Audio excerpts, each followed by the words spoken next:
Istimewa Yogyakarta yang dalam hal ini akan diwakili oleh Ibu PLH Kepala Dinas Kesehatan Daerah Yogyakarta, dan dilanjutkan dengan kajian inti yang akan disampaikan oleh Ustadz Muhammad Hamka BHSC, dan yang terakhir adalah penutup.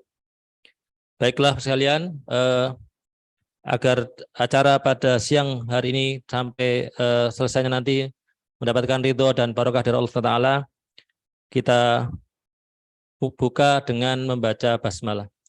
Bismillahirrahmanirrahim.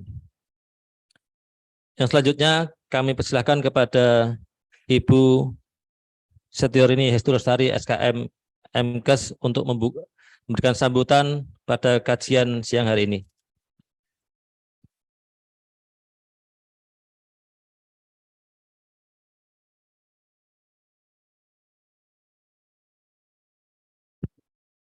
Ya, matur nuwun Mas Rahmat. Bismillahirrahmanirrahim. Alhamdulillahirabbil alamin. Allahumma sholli ala Muhammad wa ala ali Muhammad. Pertama-tama kami ucapkan terima kasih Bapak Ibu atas rawuhnya di siang hari ini di musola ini, dan tentunya patut kita panjatkan puji dan syukur kehadirat Allah Subhanahu wa taala atas rahmat dan hidayahnya sehingga pada siang hari ini kita bisa bertemu di Musola Ar-Rahman Dinas Kesehatan DIY. Tentunya menyambut bulan Ramadan, bulan yang penuh keberkahan ini, kita harus selalu meningkatkan ketakwaan dan belajar tentang ilmu agama yang baik dan yang benar gitu ya. Dan kebetulan pada siang hari ini nanti kita akan diberikan tambahan ilmu oleh Pak Ustadz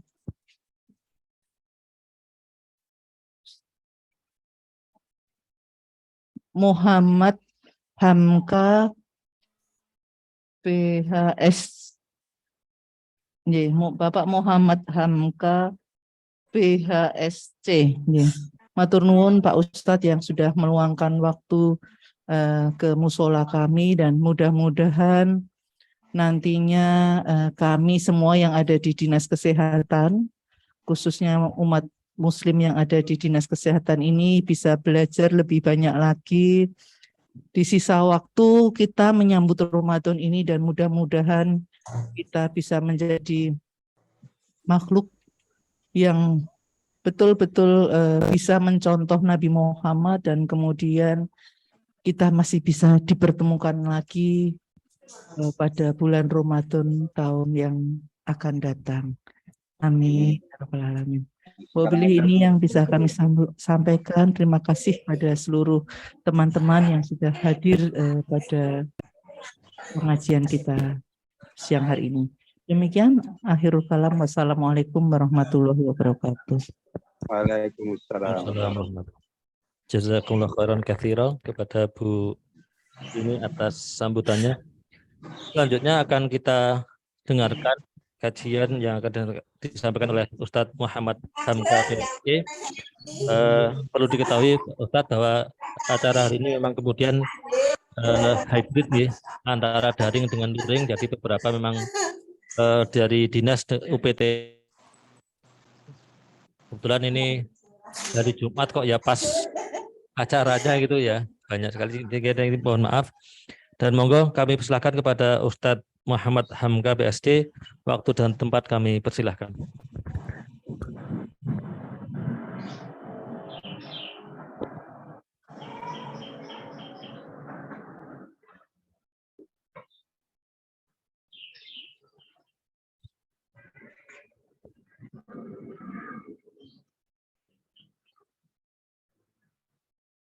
Bismillahirrahmanirrahim. Yang saya hormati Kepala Dinas Kesehatan Daerah Istimewa Yogyakarta beserta seluruh staf dan jajarannya, yang mohon maaf belum bisa kami sebutkan satu persatu, baik yang hadir secara luring maupun secara daring. Yang sama-sama kita hormati Bapak Ibu serta pengajian menyongsong Ramadan, bagaimana kita akan membicarakan kurikulum untuk menjemput kemenangan di bulan yang dinantikan oleh setiap muslim di seluruh dunia. Assalamualaikum warahmatullahi wabarakatuh. Waalaikumsalam. Alhamdulillahil qail fi kitabih syahrul Ramadan alladzi unzila fihi al-Qur'an hudan linnasi wa bayyinatin minal huda wal furqan. Tsumma sholatu wassalamu ala nabiyil mursalin wa ala alihi wa ashabihi wa man tabi'ahu bi ihsanin ila yaumiddin. Amma ba'du. Bapak Ibu jamaah sekalian, alhamdulillah pagi hari ini, siang ya, waduh ini pagi waktu Saudi. Saya belum lama, kurang lebih 1 pekan yang lalu saya baru pulang dari Saudi, lalu dihubungi dan lagi ada kegiatan di Yogyakarta, masih mahasiswa aktif di Universitas Islam Madinah, dan itu pula yang mempertemukan saya dengan Bapak Takmir Masjid Abdurrahman ya, Ar-Rahman ketika umroh beliau beberapa waktu yang lalu. Pada siang hari ini bersyukur sekali saya diberikan kesempatan oleh Allah Subhanahu wa taala untuk bertemu dengan Bapak Ibu sekalian, untuk sama-sama kita bukan belajar tetapi mengingat kembali, karena bisa jadi yang saya sampaikan nanti adalah yang pernah kita dapatkan 2 tahun, 3 tahun, 5 tahun, 10 tahun yang lalu. Hanya fadzakir fa inna dzikra tanfa'ul mu'minin. Hanya kita saling mengingatkan, terutama untuk diri saya pribadi dan juga untuk para jamaah sekalian, agar apa yang akan datang ini benar-benar kita manfaatkan dengan sebaik mungkin. Kita menyusun kurikulumnya untuk diri kita, untuk keluarga kita, untuk lingkungan kita, juga untuk orang-orang yang kita sayangi. Karena Bapak Ibu jamaah sekalian, ini mungkin adalah sesuatu yang sangat amat langka terjadi. Ketika Rasulullah Shallallahu Alaihi Wasallam suatu ketika naik ke atas mimbarnya, ya, kalau yang pernah umroh dan semoga yang belum disegerakan untuk umroh, amin, atau haji, ya, itu tangga mimbarnya Nabi itu kan berundak-undak. Suatu ketika Nabi ingin naik ke atas untuk memberikan khutbah, lalu di tangga pertama beliau mengatakan amin. Di tangga kedua beliau juga mengatakan amin. Di tangga ketiga beliau mengatakan amin. Selesai beliau memberikan khutbah, para sahabat bertanya, "Ya Rasulullah, kenapa engkau kemudian mengatakan amin sebanyak 3 kali?" Dan dahsyat sekali jamaah sekalian. Kata Rasulullah SAW, "Tadi Jibril datang kepadaku dan berkata, sungguh celaka orang-orang yang hadir Ramadan pada dirinya, lalu berlalu Ramadan dan dia tidak mendapatkan ampunan dari Allah Subhanahu wa taala." Merinding Bapak Ibu jamaah sekalian. Ramadan hadir ke dalam kehidupan kita, lalu Ramadan berlalu, Idul Fitri datang, dan kita tidak mendapatkan ampunan dari Allah Subhanahu wa taala. Nauzubillah, nauzubillah, summa nauzubillah. Maka kita ingin Ramadan yang hanya tinggal beberapa hari lagi ini menjadi Ramadan terbaik dalam hidup kita. Karena kita tidak tahu, jangan-jangan ini Ramadan terakhir bagi diri kita. Betapa banyak ya yang kelihatan sehat-sehat saja lalu kemudian meninggal dunia. Ya, teman jamaahnya Pak Puji ini sehat di sana, lalu umroh, belum sampai Indonesia meninggal dunia di atas pesawat. Allahu Akbar. Tidak ada yang menyangka. Maka setiap momen dalam kebaikan kita, sebagaimana sholat juga, anggaplah itu sholat terakhir dari hidup kita, maka Ramadan ini harus kita persiapkan dengan sebaik mungkin. Agar apa? Terutama agar kita tidak termasuk orang yang didoakan amin oleh Rasulullah, karena malaikat mengabarkan celakalah orang-orang yang berlalu Ramadan dalam hidupnya, tetapi kemudian tidak diampuni dosanya oleh Allah Subhanahu wa taala. Ya Bapak Ibu jamaah sekalian, sholawat serta salam mari kita junjungkan kepada Rasulullah Shallallahu Alaihi Wasallam, para sahabatnya, para pengikutnya, dan semoga kita semua bisa mencontoh sebaik mungkin, ya, mencontoh sebaik mungkin bagaimana Rasulullah menghabiskan Ramadan. Kalau direkam di dalam hadis itu Rasulullah itu karena Nabi Shallallahu Alaihi Wasallam ajwadun nas. Nabi itu adalah sebaik-baik manusia. Ya. Dan Nabi ajwad di bulan Ramadan itu lebih baik lagi daripada hari-hari yang lainnya. Wa ajwadu ma yakunu fi Ramadan. Bayangkan, beliau itu sudah sebaik-baik manusia, tetapi di bulan Ramadan itu beliau ajwadun nas, lebih baik lagi. Wa ajwadu ma yakunu fi Ramadan. Ya, karena Masya Allah, ya, bagaimana kemudian Nabi Muhammad SAW setiap malam membaca Al-Quran di hadapan Jibril alaihi salam. Ya. Waktu itu kan nggak ada mushaf. Sekarang mushaf sudah ada di HP, di tab, di mana lagi ada, gampang kita bukanya. Ya. Dan inilah yang membedakan kita dengan generasi dahulu. Ya. Ya, sebuah perkataan ya mengatakan bahwa generasi dahulu itu disulitkan untuk menghafalkan Al-Quran. Disulitkan untuk membaca Al-Quran. Tetapi mereka dimudahkan untuk mengamalkan Al-Quran. Sedangkan generasi hari ini dimudahkan dengan hadirnya Al-Quran. Anak-anak kecil sudah bisa menghafalkan Al-Quran. Lalu Allah uji dengan kesulitan untuk mengamalkan apa yang ada di dalam Al-Quran. Maka kita selalu senantiasa ya, agar apa yang kita dengar, apa yang kita lihat ya menjadi pelajaran bagi kita dan itu menjadi pengamalan terbaik dalam hidup kita. Baik Bapak Ibu jamaah sekalian, sebelum kita masuk ke kurikulum menyongsong Ramadan penuh dengan kemenangan, ya kita harus bedah satu-satu ya. Kurikulum itu kan pastinya orang menginginkan kurikulum yang terbaik. Ya, ketika kita menyekolahkan anak kita di sebuah sekolahan, kita lihat kurikulumnya bagus. Ya, kenapa bagus? Nah, itu kan ada karena 1, 2, 3. Nah, kita ingin menciptakan Ramadan yang hadir dalam hidup kita ini adalah Ramadan terbaik. Kenapa Ramadan itu harus menjadi Ramadan yang terbaik? Kan kita harus tahu jawabannya.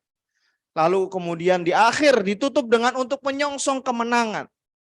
Nah, kemenangan yang didefinisikan Allah di dalam Al-Quran, apakah sama dengan kemenangan yang ada dalam benak kita? Apakah sama kemenangan yang ada dalam benak kita? Mungkin kemenangan ketika kita telah menyelesaikan 30 hari tanpa bolong, menyelesaikan 30 juz misalnya, menyelesaikan ya, bersedekah sekian, ya, itu kan tampak secara zahirnya. Allah mengatakan salah satunya dalam berfirman dalam Al-Quran, faman zuhziha 'anil nar. Itu adalah salah satu ciri-ciri dari kemenangan. Ketika kita selamat dari api neraka. Maka semua yang berhubungan dengan Ramadan adalah cara Allah. Ya, kenapa kemudian kita harus menyusun kurikulum terbaik? Yang pertama adalah Ramadan ini adalah grand sale-nya Allah Subhanahu wa taala untuk seluruh umatnya. Tentang bagaimana dia meningkatkan ketakwaan kepada Allah Subhanahu wa taala. Itulah tentang Ramadan. La'allakum tattaqun, agar engkau semua menjadi orang yang bertakwa. Ketika takwa adalah kemewahan menyertakan Allah di dalam kehidupan kita. Ya, kalau Ramadan kan ada air putih di depan kita, halal, nggak berani kita sentuh. Nggak berani kita sentuh karena belum azan. Ya, bagaimana kemudian Ramadan mengajarkan kepada kita agar kita senantiasa merasa diawasi oleh Allah Subhanahu wa taala. Di Ramadan kita nggak berani kan, diam-diam pergi ke toilet minum atau bawa air dalam mobil minum, nggak berani. Padahal nggak ada orang yang melihat. Sebegitu kita takutnya dengan apa yang kemudian Allah hadirkan di Ramadan. Padahal jamaah sekalian, Allah ketika Ramadan dengan Allah di bulan Syawal sama atau tidak? Sama kan? Allah di bulan Ramadan dengan Allah di bulan Sya'ban sama? Maka Ramadan adalah latihan kita menghadirkan Allah dalam setiap sendi kehidupan kita. Itu sebenarnya adalah cara Allah memberikan solusi untuk setiap urusan kita. Ya, di Al-Quran Allah lagi-lagi berfirman, wa may yattaqillaha yaj'al lahu makhraja. Ya, siapa yang kemudian bertakwa, Allah hadirkan solusi dari setiap urusannya dari arah yang tidak disangka-sangka. Min haitsu la yahtasib. Dari setiap kesulitannya. Nah, bertakwa itu adalah cara Allah kemudian, ini loh, kalau kamu punya masalah, kalau kamu punya kesusahan, ya, kamu bisa diselesaikan dengan cara bertakwa. Bahkan guru saya, beliau berpesan seperti ini. Di dalam Al-Quran, di surat Al-Baqarah, ya, ketika Allah berfirman, wattaqullah wa yu'allimukumullah. Wahai hamba-hambaku, bertakwalah kepada Allah. Lalu apa? Wa yu'allimukumullah. Maka kemudian Allah yang akan mengajarkan ilmu-ilmu itu kepada kalian. Ya, maka kalau kita melihat mungkin guru-guru kita, ya, pendidikannya tidak tinggi-tinggi sekali, tetapi beliau menguasai banyak hal. Ya, maka yang kalau kita melihat bagaimana Rasulullah dengan para sahabatnya hidup dengan penuh kesahajaan, ya, diajari langsung oleh Allah Subhanahu wa taala dengan cara bertakwa. Dengan cara bertakwa. Karena ayatnya jelas, wattaqullah wa yu'allimukumullah. Bertakwalah kepada Allah, maka kemudian Allah yang akan mengajarkan apapun. Wa yu'allimukumullah. Tidak dijelaskan di situ maf'ulnya. Allah akan mengajarkan apa tidak dijelaskan. Maka takwa yang Allah hadirkan di bulan Ramadan sejatinya adalah solusi bagi setiap urusan kita. Bagi setiap permasalahan kita. Bagi setiap problematika yang kita tidak tahu bagaimana solusinya. Kecuali dari Allah Subhanahu wa ta'ala. Maka di bulan Ramadan, ya, ketika Allah berfirman dalam Al-Quran, ya ayyuhalladzina amanu kutiba alaikumusiyam kama kutiba alal ladzina min qablikum la'allakum tattaqun. Tujuannya adalah agar engkau menjadi orang-orang yang bertakwa. Selama 1 bulan, ya, kayaknya kalau Ramadan itu kita pengennya berbuat baik terus. Karena memang di hadisnya dijelaskan, ketika Ramadan futihat abwabul jannah. Pintu-pintu surga itu dibuka oleh Allah. Wa ghuliqat abwabun nar. Kemudian pintu-pintu neraka itu ditutup oleh Allah Subhanahu wa taala. Wa suffidatis syayatin. Dan setan-setan itu dibelenggu. Ya, dilihat di hari pertama, wah, jamaah tarawihnya penuh. Ya, di hari kedua mulai maju, ada kemajuan, Pak. Ya, kemajuan, softnya jadi makin maju. Ya. Shot katanya setan dibelenggu. Tapi kenapa kok jadi hari ketiga udah banyak yang malas-malasan. Di rumah pengen tarawih, wah, masih lapar, mampir warung, ngenteni tarawih rampung, gak beli. Ya kan? Karena apa? Nah, ini salah satunya adalah kadang kita sudah terbiasa tidak sense of worship kita itu sudah berkurang nilainya. Sehingga tanpa gangguan setan pun kita sudah menjadi terbiasa dengan hal-hal yang tidak baik. Maka ketika Allah menutup pintu-pintu neraka, Allah membuka pintu-pintu surga, Allah kemudian membelenggu para setan, itulah kesempatan terbaik kita. Kalau dengan sedemikian fasilitas yang Allah berikan, kok tidak mampu membuat kita hadir di masjid, membuat kita bertilawah lebih banyak, membuat kita bersedekah lebih banyak, membuat kita kemudian melakukan amal-amal kebaikan lebih banyak, dengan cara apa lagi? Kemudian Allah ingin hamba-hambanya bertakwa. Dengan cara apa lagi kemudian Allah ingin mendidik kita? Kalau semua fasilitas yang Allah berikan tidak mampu menjadikan kita orang yang bertakwa, ya kan? Bingung kan? Wis piye meneh? Wis surganya sudah dibuka sedemikian lebar, nerakanya sudah ditutup dan setannya dibelenggu, tapi kok masih malas-malesan. Maka ketakwaan adalah tujuan utama kita. Ketakwaan adalah salah satu hal yang paling mewah yang harusnya menjadi take home kita setelah Ramadan berlalu. Apakah Ramadan tahun lalu sama dengan Ramadan tahun ini? Itulah ukurannya ketakwaan yang ada dalam diri kita. Ketakwaan yang kemudian nanti akan menghadirkan solusi dari Allah Subhanahu wa ta'ala. Ketakwaan yang kemudian membuat kita semakin tahu tentang banyak hal. Padahal kita serasa tidak belajar, serasa tidak memahami. Tapi karena ketakwaan itu Allah berikan kita kemewahan berupa ilmu yang Allah hadirkan secara langsung. Yang kedua, agar kita nanti tahu bagaimana menyusun kurikulum menuju takwa itu. Agar kita tahu nanti yang kedua, bahwa kemewahan yang kita dapatkan di Ramadan, Bapak Ibu jamaah sekalian, adalah ampunan dari Allah Subhanahu wa ta'ala. Maka kalau kita berkaca pada hadis yang tadi, dan ini nanti ada jaring-jaring ampunan.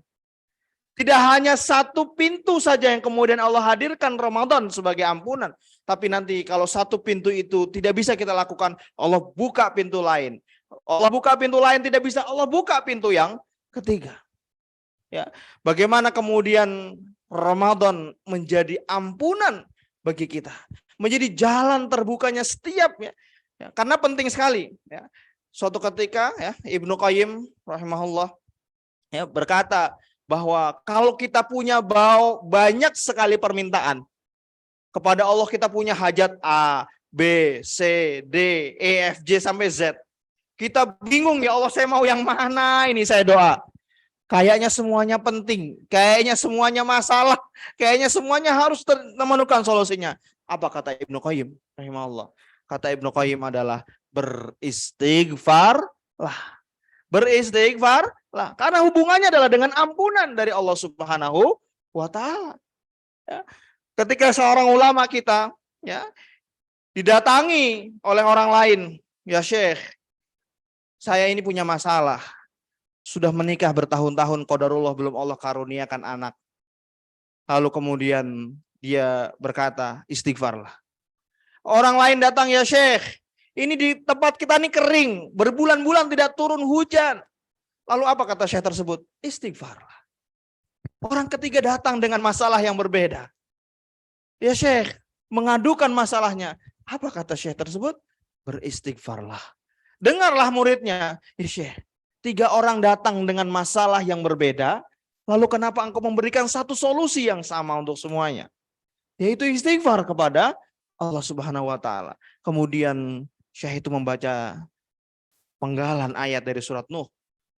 Ya, astaghfiru rabbakum. Beristighfarlah kepada Tuhanmu. Kemudian apa lanjutan ayat itu? Yursilis samaa'a 'alaikum midrara wa yumdidukum bi amwali wa bani. Allah akan menurunkan hujan dari langit. Ya, kemudian akan menumbuhkan tumbuh-tumbuhan. Dan Allah akan memberikan keturunan-keturunan kepada kita. Bayangkan jamaah sekalian, berbagai macam kesulitan di dalam hidup kita, solusinya adalah istighfar. Dan itu erat sekali hubungannya dengan ampunan. Maka Ramadan, kalau Rasulullah SAW tadi kemudian mengatakan ketika Jibril ya, berkata bahwa celakalah orang-orang yang hadir Ramadan dalam hidupnya, lalu Ramadan berlalu dan Allah tidak memberikan ampunan kepada dia. Allah, itu celaka. 30 hari loh. 30 hari kali 24 jam. Kemudian tidak hadir satupun ampunan dari Allah Subhanahu wa ta'ala. Kemana kita? Kemana kita dengan segala pintu ampunan yang Allah buka ketika Ramadan? Kemana kita dengan segala pintu ampunan yang Allah hadirkan di bulan Ramadan? Setidaknya ada 3 pintu di antara pintu-pintu yang lainnya. Man shoma Ramadana imanan wahtisaban ghufira lahu ma taqaddama min dzambi. Barang siapa yang berpuasa saja di bulan Ramadan, ghufira lahu ma taqaddama min dzambi. Bayangkan Bapak Ibu jamaah sekalian, barang siapa yang berpuasa saja di bulan Ramadan, maka seharusnya kalau benar puasanya diampuni dosanya oleh Allah Subhanahu wa ta'ala dari apa? Dosa-dosa yang telah berlalu. Lalu seperti apa Ustadz puasa yang benar? Dijelaskan lagi oleh hadis. Malam yada qaula zur wal amala bihi falaisa lillahi hajatun fi ayyada'a ta'amahu wa syarabahu. Barang siapa yang kemudian tidak meninggalkan perkataan-perkataan yang dusta, perkataan-perkataan yang tercela, Bahkan dia justru mengamalkannya, wala amala bihi falaisa lillahi hajatun, maka tidak ada artinya bagi Allah ketika dia ayyada atau amahu, ketika dia meninggalkan makanannya, ketika dia meninggalkan minumannya. Coba bayangkan, apakah puasa kita sudah mampu membuat kita menjaga lisan kita? Itu yang susah kan? Nggak sengaja biasa duduk-duduk sambil ghibah, nggak Ramadan, nggak di bulan Ramadan, sama aja. Padahal hadisnya malam yada qaula zur. Barang siapa yang kemudian tidak meninggalkan perkataan-perkataan yang tercela, perkataan-perkataan yang tidak baik itu, falaisa lillahi hajatun. Allah tidak ada, nggak akan peduli fi ayyada at'amahu wa syarabahu. Allah nggak peduli dengan dia mau nggak makan, mau nggak minum, tidak peduli. Maka puasa itu menjadikan kita pribadi-pribadi yang lebih baik secara lisan dulu. Ya, maka menjaga lisan kita dari menyakiti orang lain, menjaga lisan kita dari menghibahi orang lain. Itu sudah menjaga kita dari perbuatan-perbuatan lainnya yang kita tidak pernah tahu akibatnya. Maka Bapak Ibu jamaah sekalian, ketika man shoma Ramadhana imanan wahtisaban ghufira lahu ma taqaddama min dzambi. Ya, barang siapa yang kemudian berpuasa dengan benar-benar puasa tentunya, maka Allah garansi dia dengan ampunan yang Allah hadirkan. Kemudian Ustaz, kalau mohon maaf ibu-ibu datang tamu bulanannya, Allah masih berikan jaring kedua. Dia nggak bisa puasa atau orang-orang yang lemah yang tidak bisa puasa.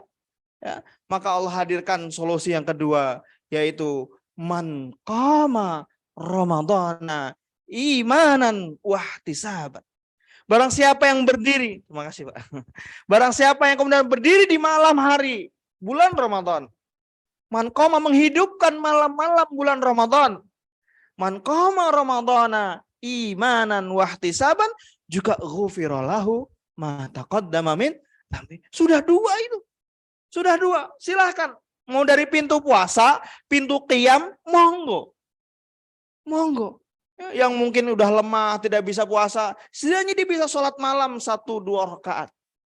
Saat nggak bisa dua-duanya, ada lagi yang ketiga jaringnya. Yaitu jaring apa? Man qama Lailatul Qadar. Barang siapa yang kemudian, wah itu bonus lagi dari Allah ketika dihadirkan Lailatul Qadar ke dalam hidup kita. Ya, saya ingat Ramadan tahun lalu itu di Madinah, malam ke-23, 25, 27 hujan.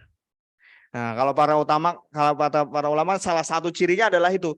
Ya, dihadirkan sesuatu yang tidak biasa terjadi.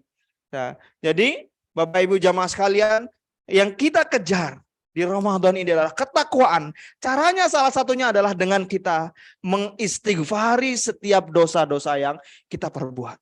Mungkin selama ini kita tidak merasa takut dengan Allah Subhanahu wa taala, bukan karena kita tidak sadar, tapi kita lalai. Kenapa kita lalai? Karena mungkin banyak dosa yang hadir dalam hidup kita. Sudah terbiasa berbuat dosa sehingga sudah nggak sensitif lagi. Sudah nggak sensitif. Dulu-dulu waktu kita masih ya, atau kita misalnya pulang dari umroh, atau kita habis berhaji, atau kita baru melakukan kebaikan, mau minum pakai tangan kiri, ketoke kok, wah langsung tangan kanan. Mau minum sambil berdiri kok, ora penak rasanya sambil duduk. Tapi kemudian kita terbiasa dengan itu, sehingga kita menganggap itu sudah biasa, bukan sesuatu pelanggaran. Maka dengan hadirnya Ramadan dikembalikan lagi. Ya, restart lagi sesuatu yang kemudian menjadi fitrah kebaikan dari diri kita. Yang punya harta berlebih misalnya, dia memberikan makan walau bisyakit tamer, itu menyelamatkan dia dari api neraka. Coba kita nanti di kurikulum kita akan berbicara bagaimana kita meninventarisir. Kira-kira mana nih? Oh, saya dikasih Allah ekonomi yang pas-pasan. Oh, masih banyak lagi peluang-peluang lain. Bukan tentang harta saja, masih banyak lagi pintu-pintu yang Allah bukakan. Ya, nanti kita berbicara setelah kita berbicara 3 hal kenapa kemudian kita harus menyusun kurikulum terbaik. Tadi yang pertama adalah karena ketakwaan, yang kedua adalah karena ampunan. Nah, kalau ampunan itu kan bahasanya adalah untuk sesuatu yang telah berlalu. Nah, ini ada yang lebih dahsyat lagi Bapak Ibu jamaah sekalian. Yang ketiga adalah di bulan Ramadan, setiap hari Allah mengangkat nama-nama hamba-hambanya selamat dari api neraka. Itqum minan nar. Selamat dari api neraka. Allahu Akbar. Semoga kita termasuk. Entah di hari keberapa Allah angkat nama kita. Entah karena perbuatan kebaikan apa Allah angkat nama kita. Dari orang-orang yang termasuk dalam catatan masuk ke dalam api neraka. Itu udah garansi yang luar biasa. Kalau tadi ampunan dari Allah adalah untuk hal-hal yang telah berlalu, kan belum tentu kita selamat tentang hal-hal yang akan datang dalam hidup kita. Maka yang ketiga adalah karena di bulan Ramadan, fi kulli yaumin, Allah kemudian mengangkat nama-nama hamba-hambanya untuk itqum minan nar, selamat dari api neraka. Kira-kira mau nggak jamaah sekalian selamat dari api neraka? Mau. Sudahlah. Kalau syairnya Abu Nawas kan, ilahilas tulil firdausi ala. Ya Allah, aku itu nggak pantas. Lastu lil firdausi ala. Aku nggak pantas jadi penghuni surga Firdaus. Ya. Tapi apa lanjutannya? Tapi aku juga nggak kuat ya Allah kalau aku harus jadi penduduk neraka.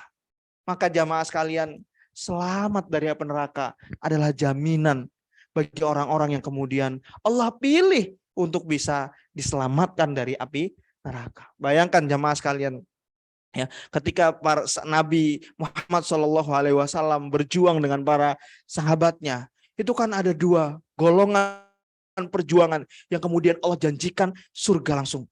Yang pertama adalah para ahlul Badar, orang-orang yang ikut berperang bersama Rasulullah SAW di Badar, peperangan pertama dalam Islam. Karena saking payahnya, saking beratnya, saking kemudian masyaqqah, kemudian terhimpit mereka dalam kondisi yang sangat sedikit melawan kafir Quraisy yang sangat banyak. Sehingga tatanazzalu alaihimul malaika, Allah turunkan malaikat untuk membantu. Dan Allah jamin itu. Para ahli Badar itu udah jaminan surga. Jaminan surga. Stempelnya udah surga. Yang kedua adalah orang-orang yang hadir di perjanjian Hudaybiyah. Ya, ketika situasi genting, mereka berangkat dari Madinah ya dengan kondisi berihram, ya pengen hadir tawaf sa'i dalam Mekah. Ketika itu tahun ke-6 Hijrah kejadiannya. Lalu ditahan oleh orang-orang Mekah. Jangan masuk ke Mekah sekarang. Padahal mereka bukan untuk berperang. Padahal mereka telah melakukan perjalanan yang kurang lebih 10 hari perjalanan. Karena setiap hari itu 40 kilo. Mekah Madinah itu kurang lebih 400-an kilo. Jadi kurang lebih 10 hari perjalanan. Dalam kondisi berihram. Lalu ditahan di Hudaybiyah. Lalu kemudian terjadilah perjanjian Hudaybiyah. Baitur Ridwan itu. Yang kemudian Allah janjikan juga orang-orang yang hadir dalam kesulitan itu bersama Rasulullah SAW adalah sebagai orang-orang yang masuk surga. Maka semoga ya dengan hadirnya Ramadan kita tahun ini itu menjadikan kita itqum minan nar. Kita selamat dari api neraka. Ya, entah di surga nomor berapa, yang penting kita selamat dulu dari api neraka. Lalu kita nanti minta surga Firdaus kepada Allah Subhanahu wa Ta'ala. Nah, itu jamaah sekalian adalah bagian pertama. Bagaimana kemudian kita menghargai kehadiran Ramadan, itu benar-benar sesuatu anugerah yang luar biasa. Ya. Maka saya pernah mendengar guru saya bercerita, satu orang dengan segala amal kebaikannya meninggal 1 hari sebelum Ramadan tiba. Lalu satu orang lagi meninggal di hari pertama Ramadan. Dan 2 orang ini kemudian bertemu dan satu orang bermimpi melihat keduanya dalam keadaan yang berbeda. Orang yang pertama dengan segala amal kebaikannya tapi Allah belum takdirkan untuk menjumpai Ramadan di dalam hidupnya. Berada dalam kebaikan yang biasa-biasa saja. Lalu orang yang kedua yang baru hadir Ramadan 1 hari dalam dirinya, justru Allah tempatkan di tempat yang tinggi luar biasa. Maka bagaimana dengan 30 hari Ramadan? Maka dari itu penting ya untuk kita semuanya bersiap dengan kurikulum terbaik ya, sebagaimana yang disampaikan oleh takmir masjid. Ya. Untuk kemudian bagaimana kita menyusun kurikulum ini agar Ramadan kita benar-benar membawa kemenangan bagi diri kita. Ya, karena sejatinya ya kemenangan itu faman zuhziha aninar. Mereka-mereka yang diselamatkan Allah dari api neraka, itulah kemenangan. Kalau di dunia ini kan kemenangannya besok mungkinan masih ada keplesetnya, masih ada keseleonya, masih ada kemudian salah khilafnya. Tapi bagaimana faman zuhziya aninar, Allah, orang-orang yang Allah selamatkan dari api neraka, itulah sejatinya kemenangan. Nah, Bapak Ibu jamaah sekalian, sebagaimana yang kita sebutkan tadi, ada banyak sekali pintu-pintu yang kita masuki. Maka mari kita mulai dari pintu paling pagi misalnya. Ya, wabil ashari yastaghfirun. Ada tempat surga yang Allah sediakan untuk orang-orang yang beristighfar di waktu sahur. Coba, wabil ashari yastaghfirun. Kalau hari-hari biasa, ini kurikulum pertama nih waktu sahur misalnya. Hari-hari biasa mungkin kita terlewat, bangunnya wah pas adzan subuh. Jadi kita nggak bisa mendapatkan kemewahan untuk beristighfar di waktu sahur. Tapi Ramadan kita punya itu. Istighfar di waktu sahur itu kurikulum paling sederhana untuk mendapatkan ampunan yang Allah janjikan tadi. Maka benarlah apa yang tadi Nabi Muhammad sampaikan. Nabi Muhammad saya berkata amin. Ketika berlalu Ramadan, tapi dia tidak mendapatkan ampunan. Kemana orang ini waktu sahur? Atau jangan-jangan dia sahur, Bapak Ibu jamaah sekalian.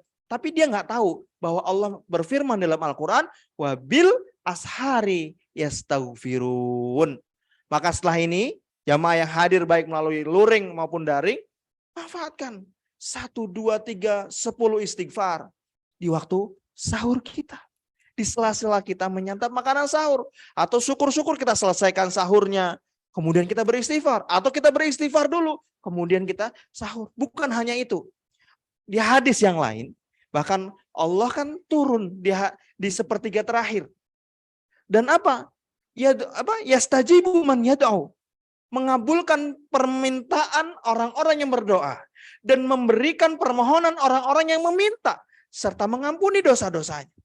Bayangkan, kalau mungkin di hari-hari biasa, kita terlewat di waktu sahur, kita terlelap karena seharian sibuk bekerja, maka Ramadan sepertinya kok kalau 30 hari kita terlewat, tidak mungkin.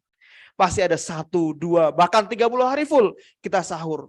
Karena sejatinya di sahur itu, tasaharu. Dalam hadis, Rasulullah menyampaikan, tasaharu fa inna fis sahuri barakah. Jadi makanan sahur yang kita santap, waktu sahur di mana kita menyantap, itu bukan waktu yang sederhana. Bukan waktu yang biasa-biasa saja. Allah menyebutkan di dalam Al-Quran sebagai wabil ashari yastaghfirun, itu kemewahan yang luar biasa. Kemudian Rasulullah menyebutkan di dalam hadisnya, tasaharu fa inna fis sahuri barakah. Maka kalau bangunin anak, jangan lagi sahur, ben kuat posone. Sahur, ini waktu barokah. Ini waktu minta ampunan, ini waktu minta permintaanmu semua sama Allah. Ya kan? Nek ben kuat posone turu sedinot kuat. Turu bar sahur, bar salat turu mana? Duhur, salat turu kuat. Ya, jadi bangunin anak, ayo tangi. Ini waktunya kita beristighfar. Ini waktunya yang diberkahi oleh Allah Subhanahu wa Ta'ala. Maka cara pandang kita adalah cara pandang Al-Qur'an. Cara pandang kita adalah cara pandang Nabi, cara pandang hadis. Ya. Ini Bapak Ibu jamaah kan udah paham tentang kesehatan. Saya kemarin baca beberapa cuplikan ya dari bukunya salah satu influencer lah di Twitter, dia bidang kesehatan, judulnya sel-sel dalam tubuh. Andai sel-sel dalam tubuh berbicara. Ya, kata dia, percuma saja Anda sahur minum 1 liter biar nggak haus, karena sejatinya ya air yang dibutuhkan tubuh tidak sebanyak itu. Kalau minumnya 1 liter ini mungkin benar atau salah, silakan dikonfirmasi nanti ya. Kalau Anda minum 1 liter ya yang terjadi habis sahur Anda akan sering ke toilet karena yang dibutuhkan tidak sebanyak itu. Maka yang dia sarankan adalah makannya adalah makanan-makanan yang menyerap serat lebih banyak, yang berair lebih banyak, buah-buahannya gitu ya. Oh, jadi ya ilmunya ya luar biasa. Jadi mau makan banyak juga sama aja, Anda akan lapar. Ketika yang Anda makan adalah nasi-nasi lagi dan lain sebagainya. Tapi yang jelas adalah tasaharu fa inna fis sahuri barokah. Keberkahan di waktu sahur. Ya keberkahan yang pertama kan bisa ngumpul bareng keluarga. Ya biasanya mungkin susah untuk ngumpul, tapi siapa yang sibuk di waktu sahur kan jarang. Zoom meeting waktu sahur kan jarang. Ya kan? Ada perjalanan dinas di waktu sahur kan jarang. Ya, itu keberkahan yang pertama, bisa kumpul dengan keluarga sebelum nanti beraktivitas lain lagi. Maka itu kurikulum yang paling dasar. Ketika kita bangun tidur, ibu, ya, bapak menyiapkan sahur dan lain sebagainya, bisa kumpul sama anak-anaknya. Lalu bisa evaluasi sudah berapa juz. Nah, itu nanti lain lagi. Ya, kita mulai dari sahur. Dan biasanya nih saya masih ingat ya kalau Ramadan, alhamdulillah saya udah beberapa kali Ramadan di Mekah, di Madinah. Orang pengen ke sana tapi tahun ini ya Allah berikan kesempatan saya untuk berRamadan di Indonesia. Jadi kalau habis sahur itu kan biasanya jalan bareng-bareng ke musola, ibu, bapak, anak. Ya Allah, itu pemandangan yang kita berharap terjadi setiap hari kan. Pemandangan yang bagaimana bapak, ibu, anak, mungkin kalau mbahnya masih sehat, jalan bareng-bareng ke musola, sholat subuh bareng-bareng. Kemudian pulang ya, kalau habis subuh Ramadan biasanya ada jalan pagi sebentar gitu kan, sebelum nanti tidur lagi gitu ya. Nah, itu adalah keberkahan yang Allah hadirkan. Belum lagi ya, dengan kita hadir ke masjid misalnya ketika adzan, di situ bainal adzan wal iqamah la yurtud doa. Antara adzan dan iqamah itu doanya tidak mungkin ditolak oleh Allah Subhanahu wa taala. Ya, itu kan jarang terjadi kalau kemudian kita waktunya adzan aja tidak di masjid. Kita datang ke masjid, wes qomat nggak di masjid. Ya, tapi Ramadan apalagi waktu subuh, wes adzan, imsak, udah berhenti. Kemudian siap-siap ke masjid bareng. Kemudian adzan sudah di masjid dan bainal adzan wal iqamah. Dan Bapak Ibu jamaah sekalian, ada dua waktu di mana doa-doa kita, harapan-harapan kita lebih mudah, lebih cepat insya Allah dikabulkan. Di antaranya adalah keberkahan tempat dan keberkahan waktu. Ini kalau keberkahan tempat kan jauh. Ada di Madinah, ada di Mekah, ada di kedua kota suci. Maka kita sedang mengejar yang kedua, yaitu keberkahan waktu. Di waktu sahur yang tadi disebutkan. Kemudian di bulan suci Ramadan pula. Belum lagi nanti kalau ditambah lagi itu hari Jumat. Itu berlipat-lipat keberkahan terkumpul menjadi satu waktu. Maka ya nanti kita susun bersama, ya kita susun bersama diri kita, bersama orang tua kita, bersama keluarga kita tentang apa sih yang mau kita lakukan di Ramadan ini.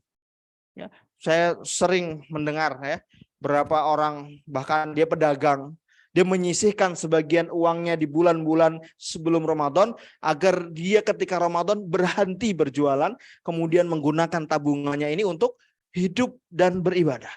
Dan ini yang dilakukan oleh ulama-ulama kita dulu. Imam Malik itu, jamaah sekalian, menghentikan seluruh majelis ilmunya di bulan Ramadan. Seluruh majelis ilmu. Padahal majelis ilmu itu adalah sesuatu yang mulia kan?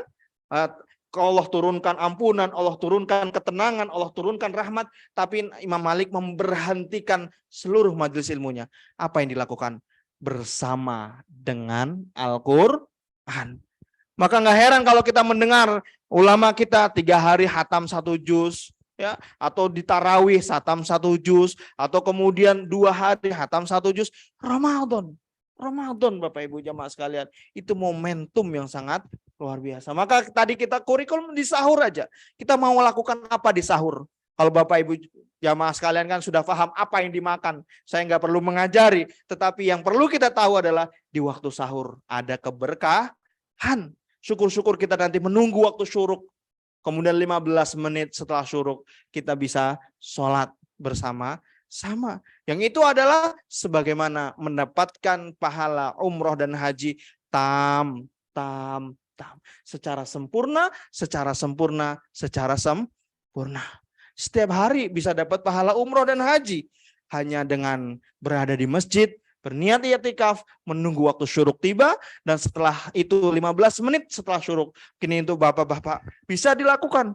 Ramadan, kan biasa kalau Ramadan waktu ngantornya maju atau mundur Pak? Sama ya? Oh pulangnya lebih cepat. Kalau di Saudi waktunya mundur. Jadi kalau hari biasa itu kita masuk kelas jam 8. Kalau Ramadan kita masuk kelas jam 10.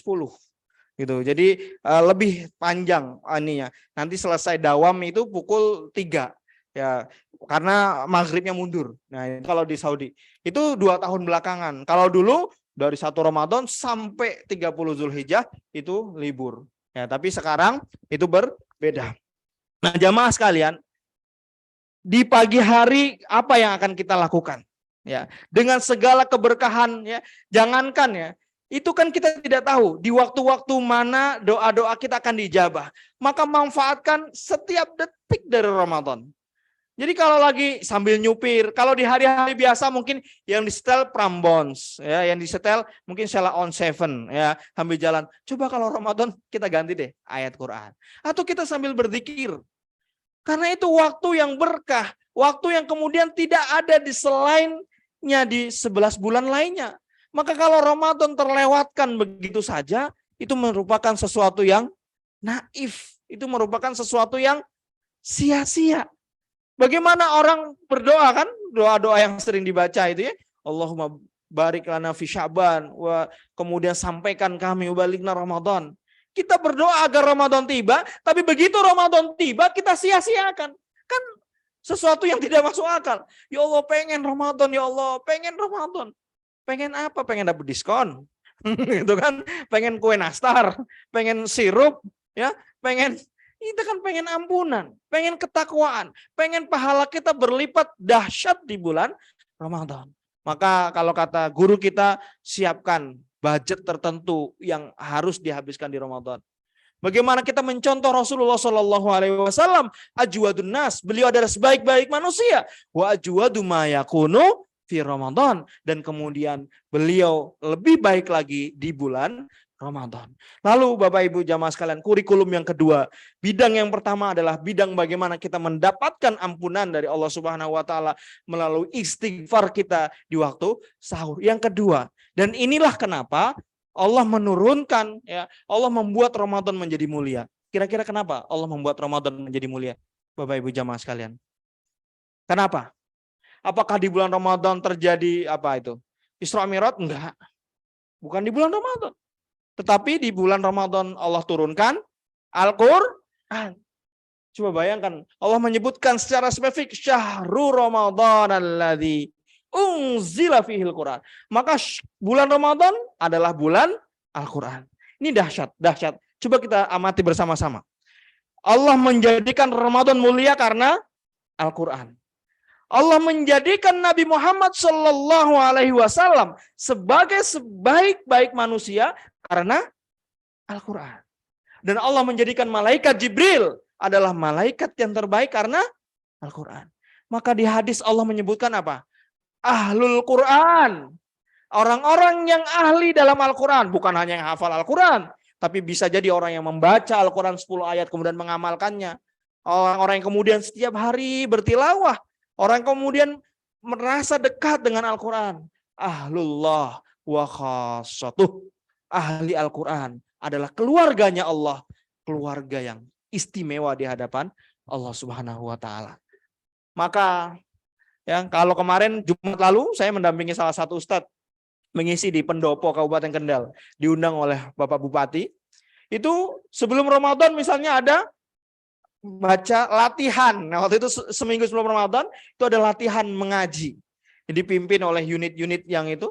Lalu di Ramadan itu ada program One Day One Juice. Ini kita untuk diri kita sendiri lah. Karena nanti di hadapan Allah itu yang bertanggung jawab adalah diri kita sendiri. Untuk diri kita sendiri. Maka Ramadan ini, kalau Ramadan lalu misalnya kita bisa hatam 2 kali. Atau kita sudah belajar membaca lebih baik. Maka Ramadan ini mulai ditargetkan.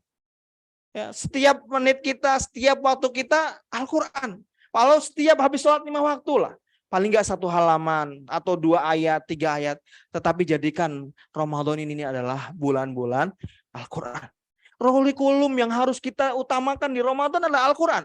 Bagaimana tadi yang saya ceritakan Imam Malik. Dengan majelis ilmunya.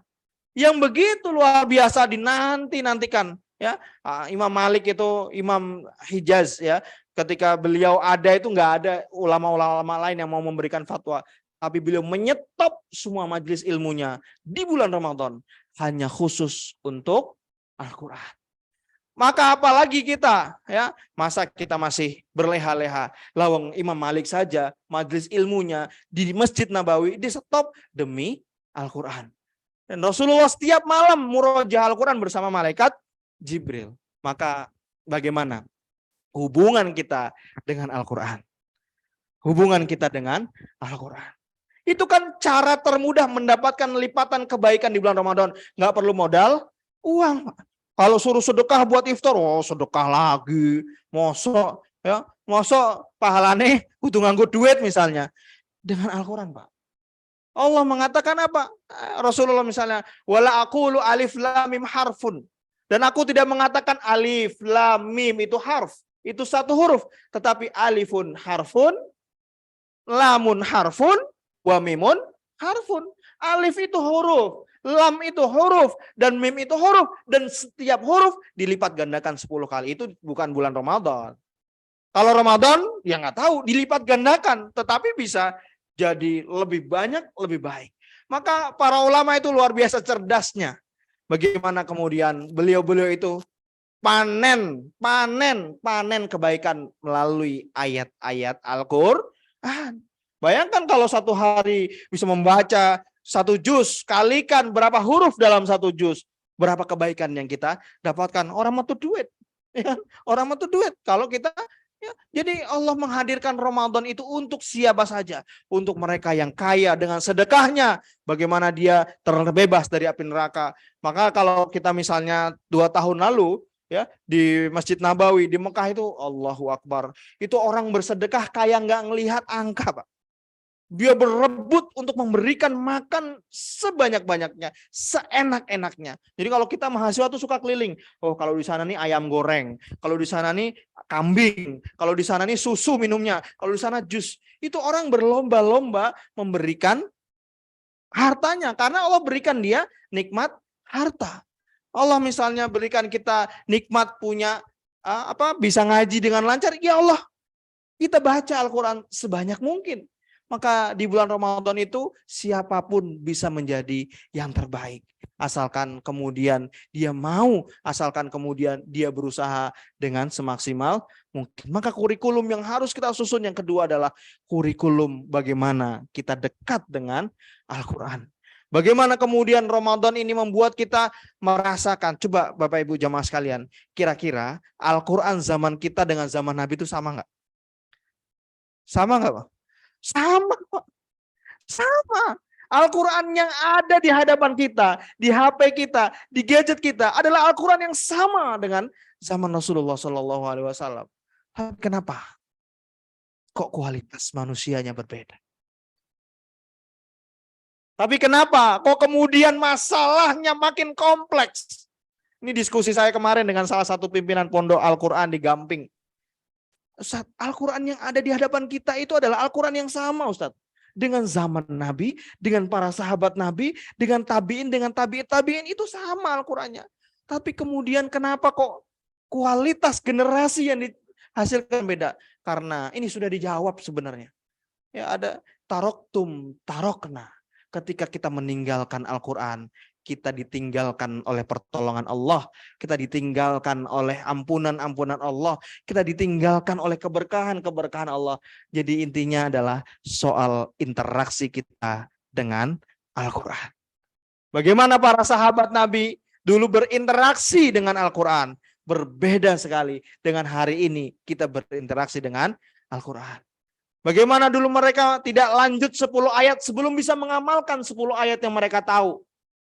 Dan itu membuat mereka menjadi sahabat-sahabat Nabi yang dahsyat luar biasa dengan Al-Quran. Maka mari kita kembali, ya. Mari kita kembali berinteraksi dengan sebaik-baiknya. Kita mencoba berinteraksi dengan sebaik-baiknya dan rasakan keajaibannya. Karena Allah sudah bilang, Allah sudah menyampaikan melalui lisan Muhammad SAW bahwa ahli Quran, orang-orang yang bersama dengan Al-Quran adalah keluarganya Allah wa khassatuh, dan mereka adalah orang-orang yang khusus di hadapan Allah Subhanahu wa Ta'ala. Maka tidak mungkin Allah salah. Innallaha la yukhliful mi'ad. Allah tidak pernah menyanyikan janji-janjinya. Kurikulum yang ketiga, Bapak Ibu jamaah sekalian, adalah tentang kurikulum waktu kita di bulan Ramadan. Bagaimana Ramadan yang akan kita lalui benar-benar menjadi waktu yang produktif. Produktif bukan hanya dalam hal duniawi, tetapi juga produktif kita mengelola kebaikan-kebaikan kita. Bayangkan, ya, waktu-waktu di bulan Ramadan adalah waktu-waktu yang Allah berkahi. Ya, sebelum 2 jam sebelum buka puasa, itu kan takjil sudah penuh, ya kan? Orang-orang sudah berbondong, itu bukan hanya keberkahan soal materi, tetapi juga keberkahan waktu untuk berbuka. Ya. Manajemen waktu kita di bulan Ramadan itulah yang akan menentukan apakah kita akan menjadi orang-orang yang menang atau tidak. Ya, kita memang membaca Al-Quran di bulan Ramadan, tetapi seberapa sering waktu yang kita habiskan untuk membaca Al-Quran, atau lebih banyak lagi kita justru lalai dengan Al-Quran di bulan Ramadan. Mungkin 10 hari pertama tarawih kita masih kejaga, tapi bagaimana 10 hari kedua, apalagi 10 hari terakhir. Itu kan manajemen waktu kita. Ya, awal-awal biasa, semangat. Padahal ujiannya di 10 hari terakhir. Ujiannya itu di 10 hari terakhir. Di saat orang-orang sudah memikirkan baju lebarannya apa, hidangan di mejanya apa, ya kan? Kemudian opornya mesen di mana, ya kemudian lebaran ini dan sebagainya. Justru itulah manajemen waktu terbaik kita. Bagaimana kemudian Rasulullah SAW melakukan sunnah yang dinamakan dengan i'tikaf di masjid. Ya. Itu adalah manajemen waktu terbaik kita. Bagaimana kemudian malam hari di bulan Ramadan kita isi dengan apa? Kalau Nabi Muhammad, kita mau mencontoh Nabi Muhammad SAW, beliau setiap malam murojaah Al-Quran dengan Jibril alaihissalam. Maka paling tidak setiap malam kita membuka Al-Quran. Setiap malam, ya Allah, malam-malam Ramadan itu rasanya beda. Rasanya beda dengan malam-malam selain bulan Ramadan. Bukan malah kemudian malam Ramadan pilih masjid mana yang tarawihnya paling cepat.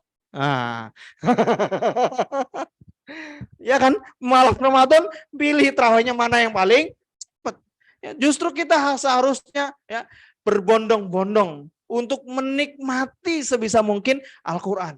Yang mungkin 11 bulan selain Ramadan kita udah punya kenikmatan seperti itu. Ya, misalnya kalau ini sebut merek ya, kalau di di Jogja ada Jogokarian misalnya, terus kemudian di Masjid Gede Kauman, ya bagaimana kemudian kita hanyut dengan tilawah Al-Quran. Ya meskipun cuma setahun sekali, harapannya di bulan-bulan lain kita juga bisa hanyut. Maka manajemen waktu yang ketiga manajemen yang perlu kita siapkan di bulan Ramadan adalah manajemen waktu kita. Kapan waktu kita beristighfar kepada Allah, kapan waktu kita berinteraksi dengan Al-Quran, dan kapan waktu kita untuk diri kita sendiri. Maka me time kalau bahasa orang sekarang, ya waktunya Ramadan adalah waktunya healing. Kita healing, kita mengobati.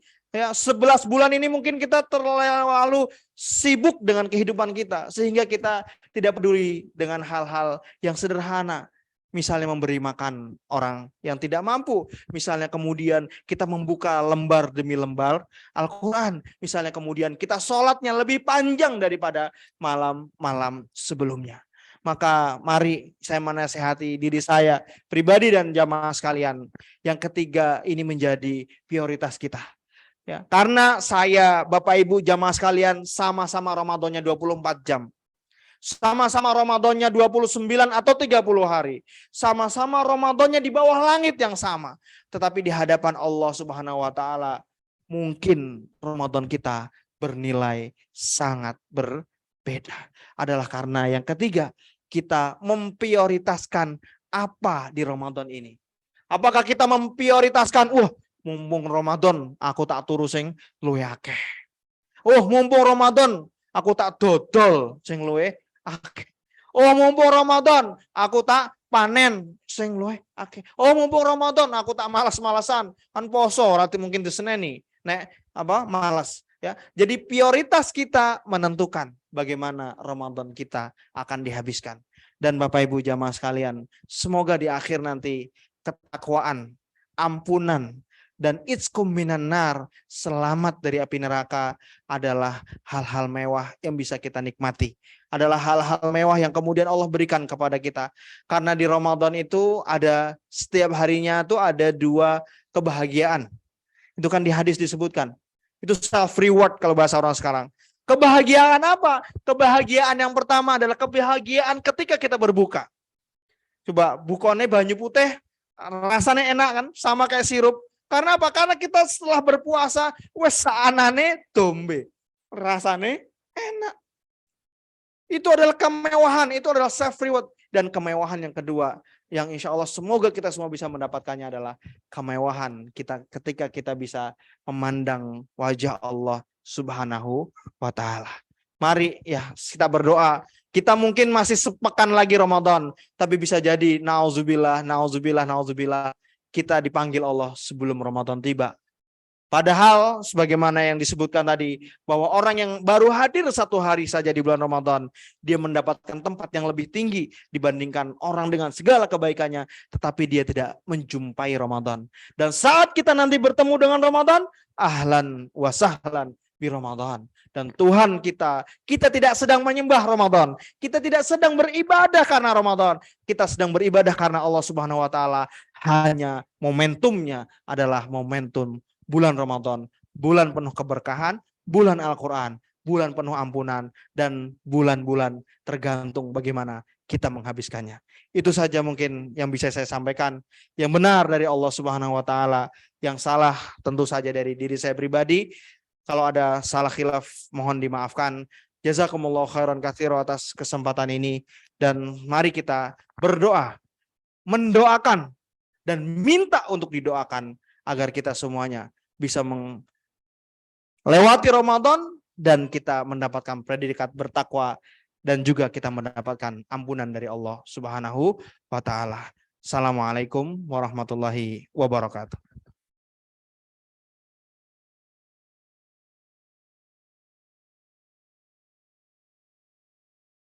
Khairan katsira, jazakallahu khairan katsira kepada Ustadz Muhammad Hamka atas tausiahnya yang luar biasa ya. Kita diingatkan kembali untuk mengingat bulan Ramadan sudah dekat, kita tahu prioritasnya apa. Tadi mungkin ada 3 hal yang perlu kita gali kembali. Kenapa kita kemudian menjadi penting bulan Ramadan, dan 3 hal pula yang kemudian apa yang harus kita manajemen di waktu bulan Ramadan, mulai dari istighfar, kemudian membaca Quran dan manajemen waktu, itu menjadi tujuan agar kita kemudian menjadi orang yang bertakwa, diampuni oleh Allah, dan kemudian dibebaskan dari api neraka. Saya kira itu poin yang sangat luar biasa dan perlu kita camkan kembali, dan kita berdoa bersama-sama agar kita menjumpai Ramadan tahun ini dan bisa memanfaatkan dengan sebaik-baiknya. Jazakumullah khairan katsira Ustadz. Dan dengan berakhirnya kajian pada siang sampai sore hari ini, semoga kita bisa mengambil manfaat yang sudah disampaikan Ustadz Muhammad Hamka, dan kita mendapatkan barokah dengan menghadiri majelis ilmu ini. Allah berikan ampunan dan pahala kepada kita semua. Saya kira dari kami selaku pembawa cukup sekian, dan mohon maaf apabila saya dalam membawakan acara banyak kesalahan, itu dari diri saya sendiri, dan apabila ada kebaikan itu adalah asalnya dari Allah SWT. Kita tutup dengan doa kafaratul majelis. Subhanakallahumma wa bihamdika astaghfiruka wa atubu ilaik. Assalamualaikum warahmatullahi wabarakatuh.